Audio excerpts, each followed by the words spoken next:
Asylum seekers are being expelled because of the continuation of an egregious Trump-era policy, which Biden once called dangerous and inhumane. Title 42 of the United States Code, a previously rarely used clause of the 1944 Public Health Services Law, until the Trump administration began using it in 2020 to prevent migrants from entering the United States. The result, as we have seen, has been images of horse-mounted Border Patrol agents charging at, attempting to grab, and trying to block Haitian asylum seekers from crossing the Rio Grande. It's worth noting why Haitians have been so desperate to seek safety.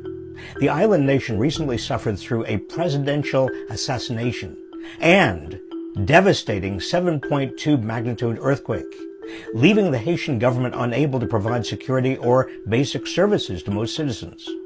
The Biden administration is expelling the Haitians under Title 42, the same clause used by the Trump administration to expel 9,000 unaccompanied children in 2020, under the pretext of preventing the spread of COVID.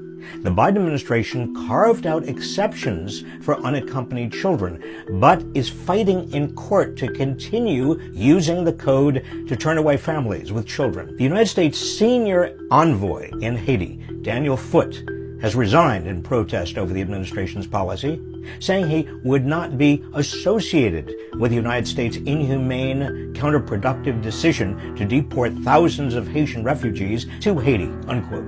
Our immigration system was cruel under Trump. Sadly, it continues to be cruel under Biden. This is the result of decades of failed U.S. policies and a border industrial complex that perpetuates and profits from this inhumane treatment of migrants and asylum seekers.